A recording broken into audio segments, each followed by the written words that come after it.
বাইরে ঝমঝম বৃষ্টির শব্দ। নিজের চেম্বারে গদিয়াটা চেয়ারে একলা বসেছিলেন কালীকিঙ্কর।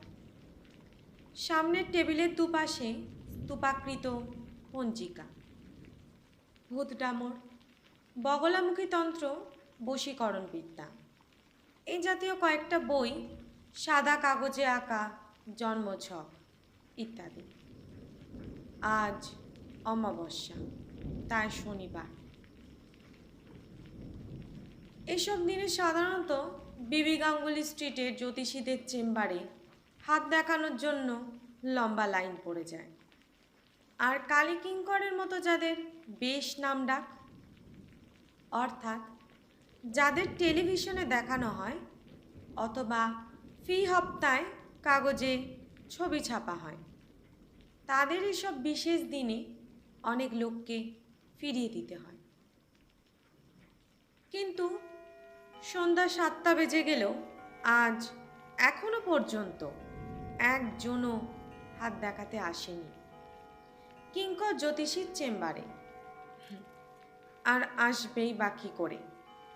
দুপুর থেকে মুষলধারে বৃষ্টি শুরু হয়েছে, থামার কোনো লক্ষণই নেই।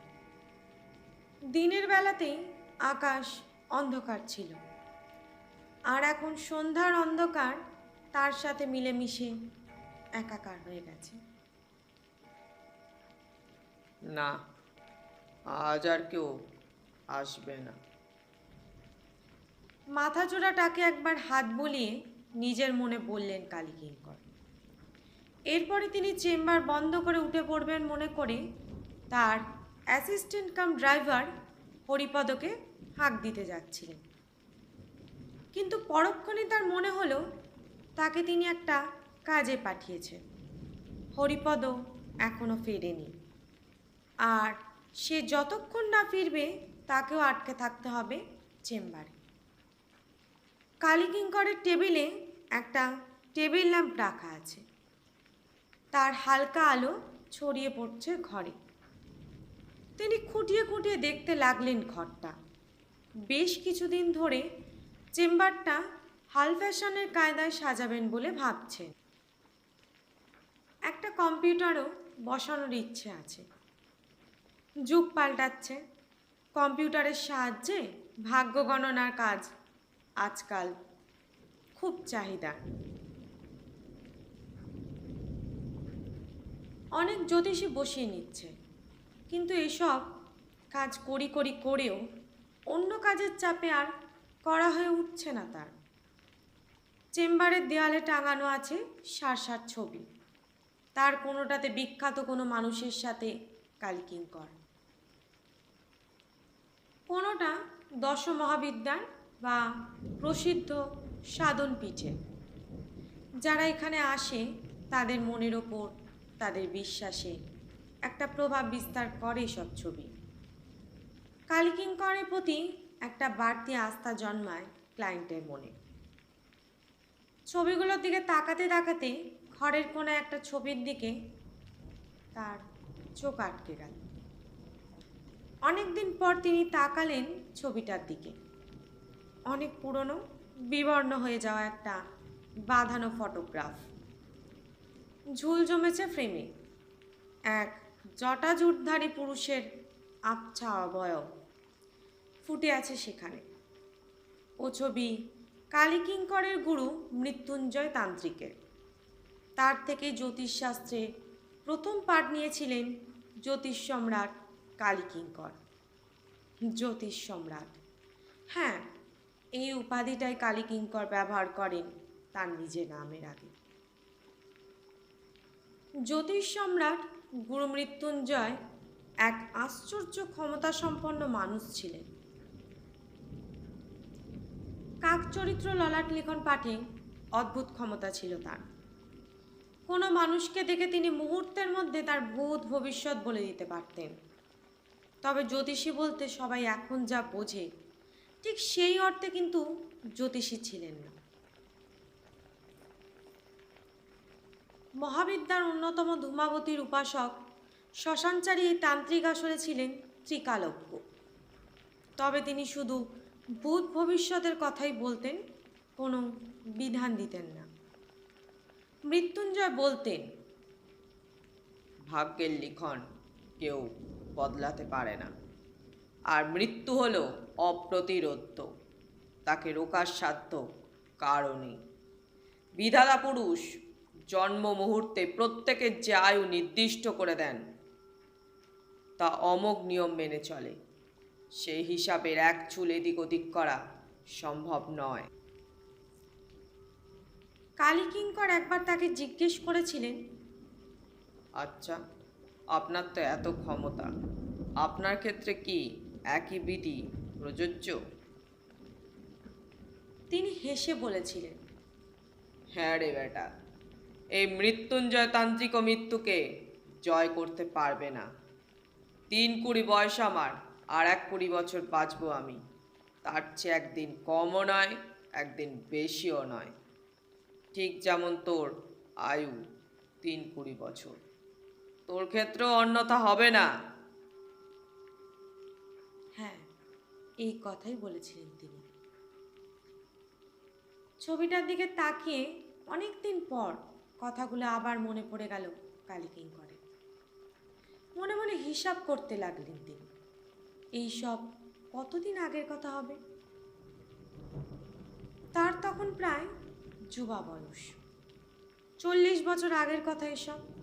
মৃত্যুঞ্জয় তান্ত্রিকের নিজের সম্পর্কে গণনা যদি সত্য হয়ে থাকে, তাহলে অন্তত 20 বছর আগে গত হয়েছেন তিনি। তার শেষ জীবনের খবর অবশ্য জানা নেই কালীকিঙ্করের। মাত্র বছরখানেক গুরু শিষ্যের সম্পর্ক টিকেছিল, তারপর চিরবিচ্ছেদ হয়ে যায় দুজনের। আসলে গুরুর উল্টো পথে হাঁটতে শুরু করেছিলেন কালীকিঙ্কর। গুরুর কাছে বেশ কিছু বিদ্যা শেখার পর লোভ তাকে পেয়ে বসেছিল। ভাগ্য পাল্টানোর বিধান দিতে শুরু করেছিলেন তিনি। মৃত্যুভয় ভীত একজন লোককে মোটা অর্থের বিনিময় একবার এক তাবিজ দিয়েছিলেন কালীকিঙ্কর। কথাটা কানে গেছিল মৃত্যুঞ্জয় তান্ত্রিকের। শিষ্যকে সতর্ক করেছিলেন তিনি, কিন্তু কালীকিঙ্কর নিজেকে নিয়ন্ত্রণ করতে পারেনি। তিনি বুঝতে পেরেছিলেন মৃত্যুভয় ভীত মানুষই তার জীবনের জাগতিক উন্নতির সোপান। মৃত্যুর হাত এড়াতে মানুষ তার সর্বস্ব সমর্পণ করতে পারে অন্যের হাতে। আর এই ব্যাপারটা যে কত বড় সত্যি তার প্রমাণ কালীকিঙ্কর নিজে। কোথায় বীরভূমের এক অখ্যাত গ্রামে, ততোধিক অখ্যাত এক শ্মশানে সব যাত্রীদের কৃপা অন্নে প্রতিপালিত মৃত্যুঞ্জয় তান্ত্রিকের শিষ্য কালীকিঙ্কর। আর কোথায় আজকের জ্যোতিষ সম্রাট কালীকিঙ্কর? গাড়ি বাড়ি অর্থ প্রতিপত্তি সম্মান কি নেই আজ তার। আর এসবই তিনি পেয়েছেন মানুষের মৃত্যু ভয় আছে বলেই। 40 বছর আগের এক নিঃস্ব যুবক আজ একজন সফল মানুষ। তিনি ঠিক শেষের এই কথাগুলো ভেবে মৃত্যুঞ্জয় তান্ত্রিকের ছবির দিকে তাকিয়ে একটা আত্মপ্রসাদের হাসি হাসলেন কালীকিঙ্কর। একলা ঘরে বসে নানান কথা ভাবতে লাগলেন তিনি। বৃষ্টি যেন আরও বাড়ছে, করাত করাত শব্দে কোথায় যেন বাজ পড়ল, আর তারপরেই বাতি নিভে গেল। টেবিলের ড্রয়ার হাতে একটা মোমবাতি বার করে সেটা জ্বালিয়ে টেবিলের ওপর রাখলেন কালীকিঙ্কর। তিরতির করে মোমবাতির শিখাটা কাঁপছে, আধো অন্ধকার ঘর। মোমবাতির একটা আলোক রেখা কীভাবে যেন গিয়ে পড়ছে দেওয়ালের কোণে মৃত্যুঞ্জয় তান্ত্রিকের সেই ছবির উপর। কালীকিঙ্করের চোখ আবার চলে গেল সেদিকে। কয়েক মুহূর্ত সেদিকে তাকিয়ে থাকার পর কালীকিঙ্করের হঠাৎ মনে হলো বিবর্ণ হয়ে যাওয়া ছবিটা মোমের আলোতে কেমন যেন প্রাণ ফিরে পেয়েছে। ছবির ফ্রেমের ভিতর থেকে উজ্জ্বল চোখে যেন তার দিকে তাকিয়ে আছেন মৃত্যুঞ্জয়। তার ঠোঁটের কোণে ফুটে উঠেছে একটা হাসি।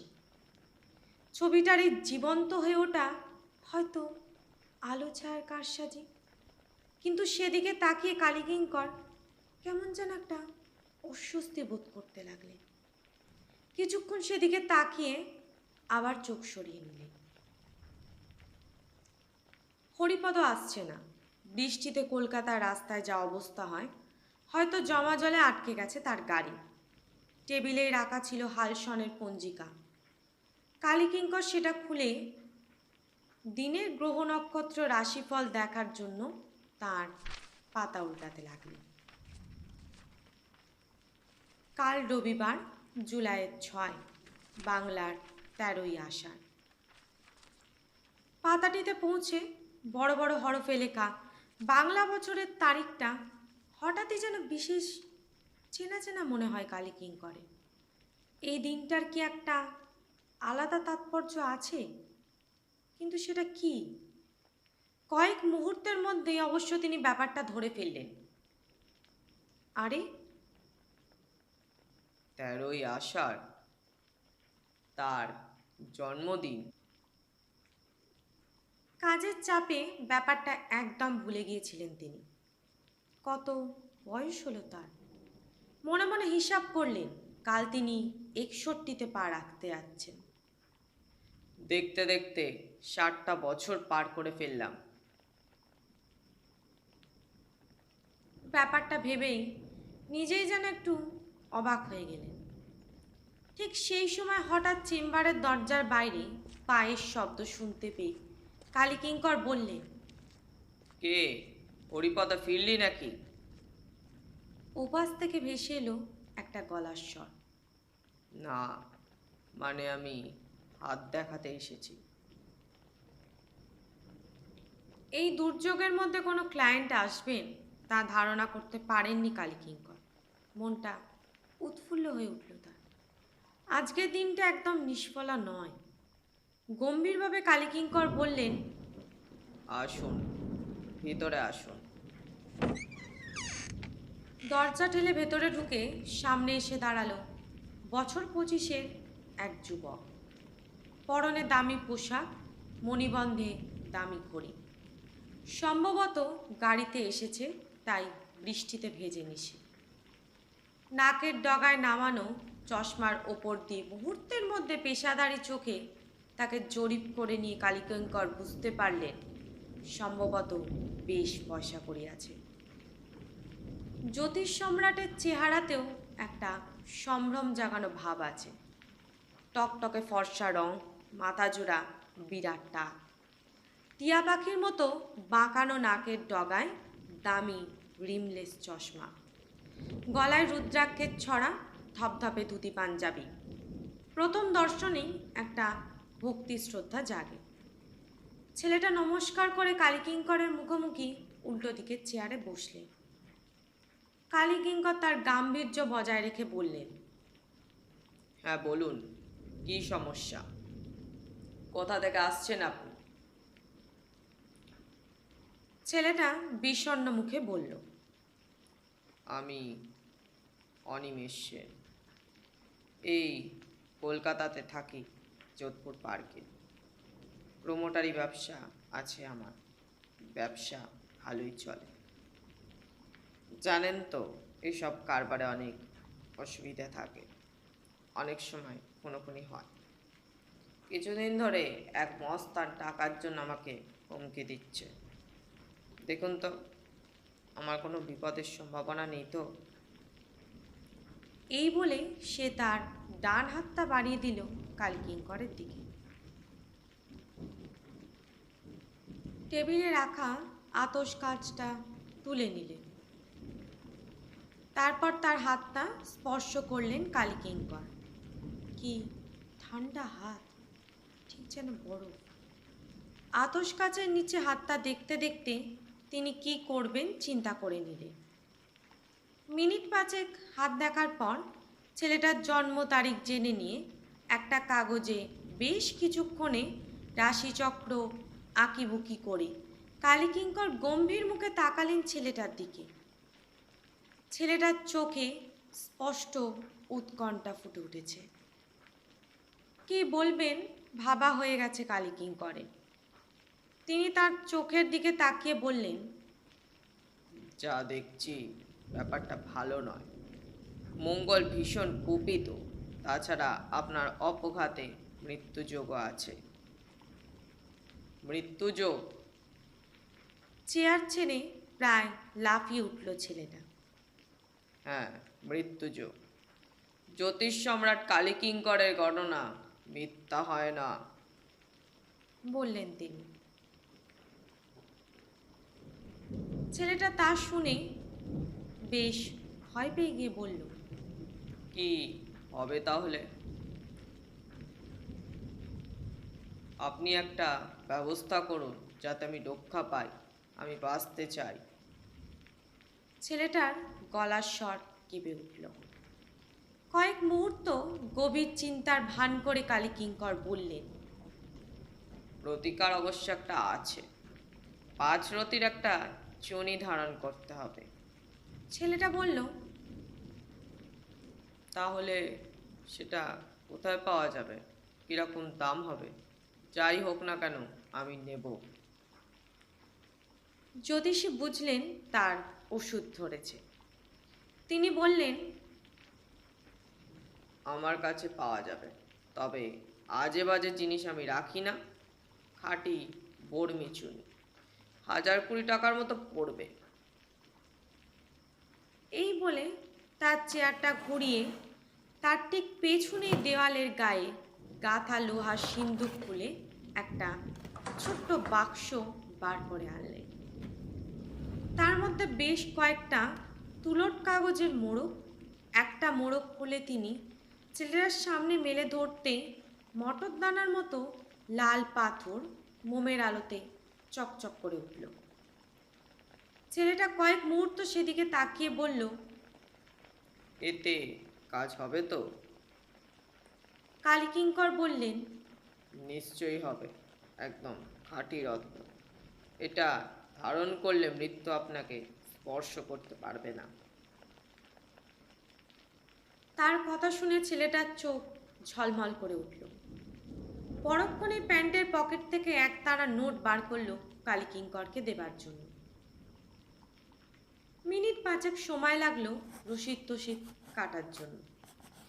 করে 500 টাকার নোটগুলো গুনে নিয়ে চুনিটা নিয়ে হাসি মুখে চেয়ার ছেড়ে উঠে দাঁড়ালো ছেলেটা। হাসি কালীকিঙ্করের মুখেও। টাকাগুলো সিন্দুকে রেখে তিনি ছেলেটার উদ্দেশ্যে বললেন, আপনি নিশ্চিন্তে যান, প্রয়োজন হলে আবার আসবেন। হাত জোর করে নমস্কার জানিয়ে ছেলেটা বলল, আপনি আমাকে বাঁচালেন, অবশ্যই আসব। এরপর সে বাইরের দিকে পা বাড়াতে গিয়ে একবার থমকে দাঁড়িয়ে বলল, দরজার বাইরে বেঞ্চে আরও 2 জন আছে, মনে হয় তারাও হাত দেখাবেন। ভিতরে পাঠিয়ে দেবো কি? এই বৃষ্টিতে আরও 2 জন? ব্যাপারটা ভাবতে পারেনি কালীকিঙ্কর। এই দুর্যোগের দিনেও লক্ষ্মী দেবী তার প্রতি এতটা প্রসন্ন। মনটা নিচে উঠল তার, কিন্তু মনের ভাব গোপন করে তিনি বললেন, আজকেও দেখছি আমার মুক্তি নেই, একজনকে ভিতরে আসতে বলুন। এমনভাবে তিনি কথাগুলো বললেন যেন নিতান্ত অনিচ্ছা সত্ত্বেও তাকে হাত দেখতে হবে। যে ভদ্রলোক এবার কালীকিঙ্করের সামনের চেয়ারে বসলেন তিনি মধ্যবয়সী। পরনে ধূসর রঙের দামি 3 পিস স্যুট, সুন্দরভাবে কামানো ফর্সা মুখ, চোখের চশমাটাও সোনার বলে মনে হয়। বেশ একটা আত্মবিশ্বাসের ভাব আছে লোকটার মধ্যে, কিন্তু সে বিশ্বাসে নিশ্চয়ই টোল খেয়েছে, নইলে ইনি জ্যোতিষের দরবারে হাজির হবেন কেন? জ্যোতিষদের পেশায় ক্লায়েন্টদের সাইকোলজি বোঝাটা বেশ জরুরি। অভিজ্ঞ কালীকিঙ্কর ধরতে পারলেন সেই ব্যাপারটা। চেয়ারে বসার পর লোকটা একটু ইতস্তত করে বললেন, আমার নাম অবনী হালদার, পেশায় চার্টার্ড অ্যাকাউন্টেন্ট, নিজস্ব ফার্ম আছে। কয়েক মাস ধরে একটা তাড়া, মানে একটা ভয় তাড়া করে বেড়াচ্ছে আমাকে। কোনো কাজে মন বসাতে পারছি না, তাই আপনার কাছে এসেছি। যদি কোনো পাথর টাথর। আর কথাটা শেষ করলেন না তিনি। কি ভয়? স্থির দৃষ্টিতে তার দিকে তাকিয়ে প্রশ্ন করলেন কালীকিঙ্কর। অবনী হালদার কয়েক মুহূর্ত চুপ করে থেকে জবাব দিলেন, মৃত্যু ভয়। এরও মৃত্যু ভয়? হে তো মেঘনা চাইতে জল। সোজা হয়ে বসে কালীকিঙ্কর জানতে চাইলেন, কিসের মৃত্যু ভয়?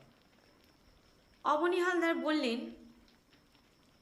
আমার পেটে একটা ব্যথা হচ্ছে দীর্ঘ দিন ধরে।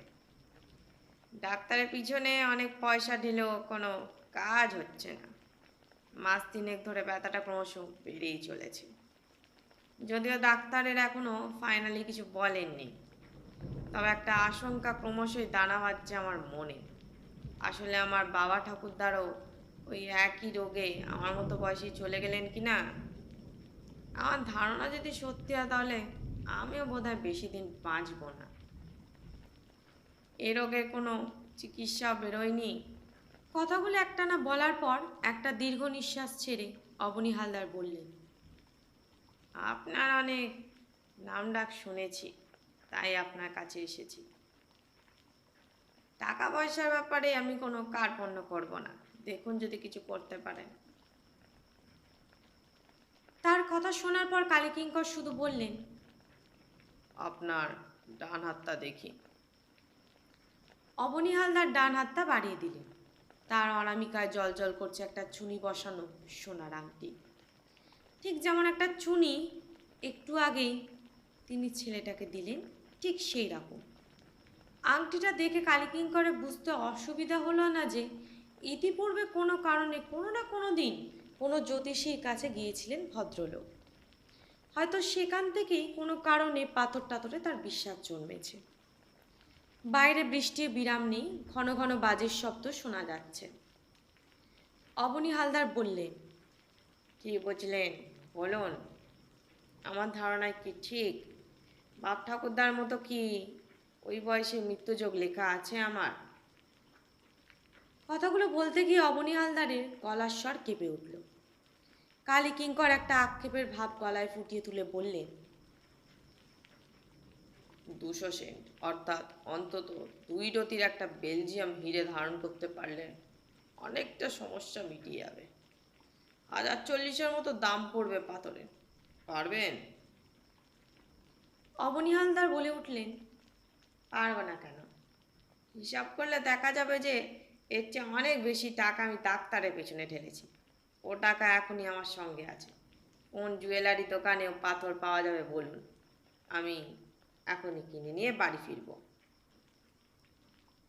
কালীকিঙ্কর বললেন, এই বৃষ্টির রাতে এখন দোকান হয়তো বন্ধ হয়ে গেছে, তবে আপনাকে একটা কথা বলি, ক্লায়েন্টের সুবিধার জন্য কয়েকটা দামি পাথর আমি রেখে দিই। 2 রতি হিরে আছে আমার কাছে, দাঁড়ান আপনাকে দেখাচ্ছি। এই বলে সিন্ধুকের দিকে ফিরলেন কালীকিঙ্কর। আর কয়েক মুহূর্ত পরই তার হাতের তালুতে ছোট্ট একটা পাথর নিয়ে তা মেলে ধরলেন ভদ্রলোকের সামনে। মোমের আলোতে ঝলমল করে উঠল বেলজিয়াম হিরে। পাথরটার দিকে তাকিয়ে অবনী হালদার বিস্মিতভাবে বললেন, এই পাথর সত্যি আমার মৃত্যুযোগ দূর করতে পারবে? শান্ত গলায় জ্যোতিষ সম্রাট বললেন, হ্যাঁ, এই হিরেই একমাত্র পারে আপনার মৃত্যুযোগ দূর করতে। লেনদেনের কাজ সম্পন্ন হয়ে গেল কিছুক্ষণের মধ্যে। হিরে নিয়ে চেম্বার ছেড়ে বেরিয়ে গেলেন অবনী হালদার নামের ভদ্রলোক। অবনী হালদারের টাকাগুলো সিন্ধুকে তুলে রেখে ঘড়ির দিকে তাকালেন কালীকিঙ্কর। 8টা বাজে। হরিপদার এখনো দেখা নেই। একটু ভয় ভয় করতে লাগে। এতগুলো টাকা দিনকাল মোটেই ভালো নয় আজকাল। সিন্ধুকে ভালো করে চাবি দিয়ে সেটা তিনি ট্যাকে তুলতে যাচ্ছেন। ঠিক সেই সময় দরজার কাছ থেকে একটা কণ্ঠস্বর ভেসে এলো, আমি কি ভিতরে আসবো? কালীকিঙ্করে হঠাৎ খেয়াল হলো, ও আরও একজনও তো অপেক্ষা করছেন। হ্যাঁ, ভিতরে আসুন। জবাব দিলেন কালীকিঙ্কর। বৃদ্ধ ভদ্রলোক, বয়স মনে হয় 70-এর উপরে হবে। চোখে চশমা, চুনোর ধুতি, গিলে করা পাঞ্জাবিতে সোনার বোতাম, হাতের উপো বাঁধানো ছড়ি। নমস্কার জানিয়ে চেয়ারে বসলেন তিনি। কালীকিঙ্কর ভালো করে দেখলেন তাকে। সম্ভ্রান্ত চেহারা ভদ্রলোকের। স্বভাবসুলভ গাম্ভীর্য বজায় রেখে কালীকিঙ্কর বললেন, হ্যাঁ বলুন, কি সমস্যা এসেছেন আপনি? কি করা যায়? ভদ্রলোক বললেন, আমার নাম অঘোর চক্রবর্তী। একসময় সরকারি দপ্তরে বেশ একটা উচ্চ পদে চাকরি করতাম। একলা মানুষ, বর্তমান বাড়িতে ধর্মকর্ম নিয়ে সময় কাটায়। জ্যোতিষে আমার বিশ্বাস আছে। বয়স পড়ে এলো, শেষ বয়সে একটু ললাট লেখনটা জানতে এসেছি। আপনি ললাট লেখন পড়তে পারেন? আমার যা বয়স তাতে হস্তরেখা সব হারিয়ে গেছে। কালীকিঙ্কর বললেন, পারবো না, সব বিদ্যাই আমার জানা আছে। একসময় মৃত্যুঞ্জয় তান্ত্রিকের শিষ্য ছিলাম আমি। সাধারণত এই কথাটা বলেন না তিনি। নিজের অজান্তেই যেন মৃত্যুঞ্জয় তান্ত্রিকের নামটা অনেক দিন পর তার মুখ থেকে বেরিয়ে এলো। বৃদ্ধ বললেন, ও মৃত্যুঞ্জয় তান্ত্রিক, আমি নাম শুনেছি তার। বৃদ্ধ তাকে খুশি করার জন্য কথাটা বলল কি না তা বুঝতে পারলেন না কালীকিঙ্কর। তার কপালের দিকে বেশ কিছুক্ষণ তাকিয়ে থেকে কালীকিঙ্কর বললেন, আপনার জন্ম তারিখটা বলুন। লড়ার রেখার সাথে জন্ম তারিখ মিলিয়ে তারপর আপনাকে যা বলার বলবো। তারিখটা বলে দিলেন ভদ্রলোক। কাগজে আঁক কাটতে কাটতে কালীকিঙ্কর ভাবলেন, এ লোকটারও পয়সা ভালোই আছে। তার সিন্ধুকে একটা পান্নার আংটি রাখা আছে। ভাগ্যদেবী তার আজ অতি সুপ্রসন্ন। খেলাটাই লোকটার ক্ষেত্রে খেলে দেওয়া যায়।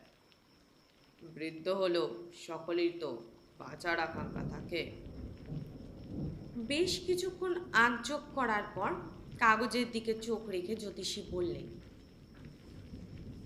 যা দেখলাম সুবিধার মনে হচ্ছে না। আজকাল 70 বছর তো আর মরার বয়স নয়। কিছু মনে করবেন না, আপনার ললাট লিখন বলছে শীঘ্রই আপনার মৃত্যুযোগ আছে।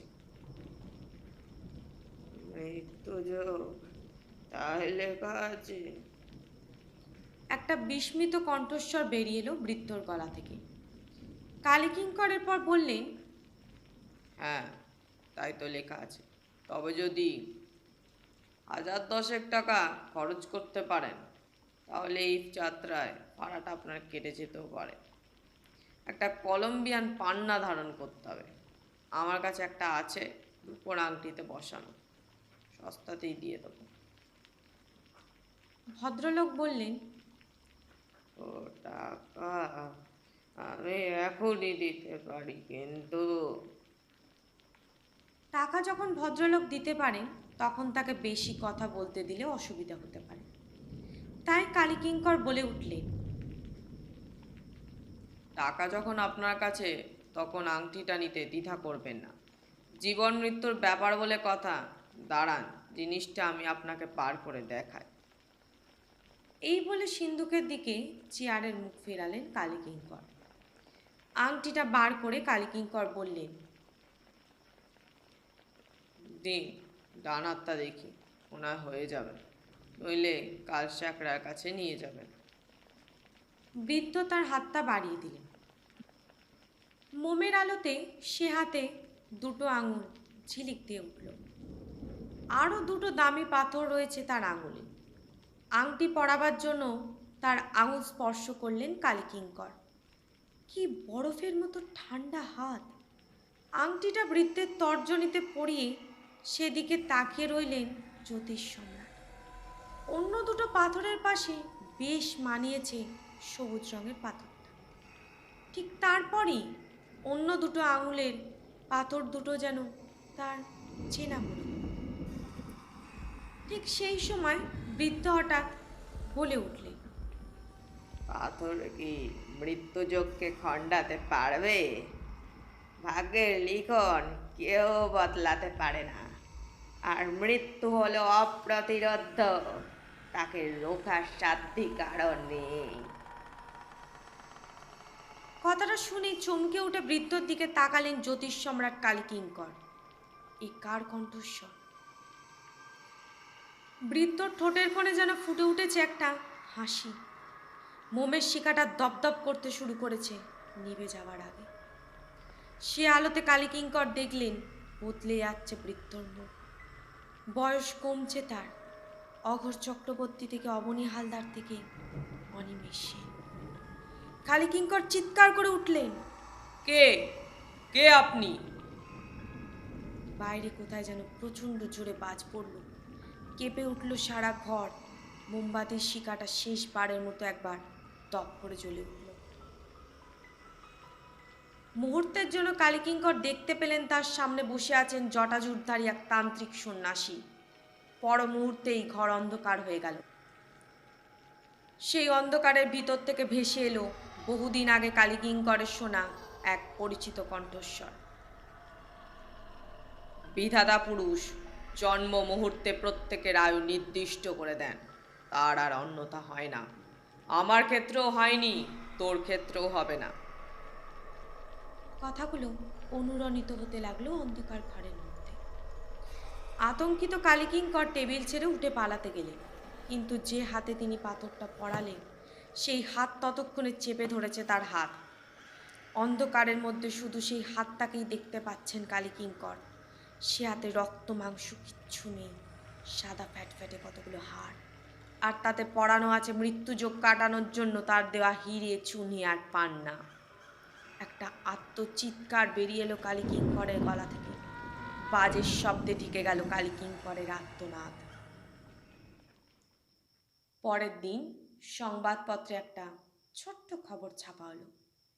জ্যোতিষ সম্রাট কালীকিঙ্কর গতকাল রাতে হৃদরোগে আক্রান্ত হয়ে পরলোক গমন করেছে।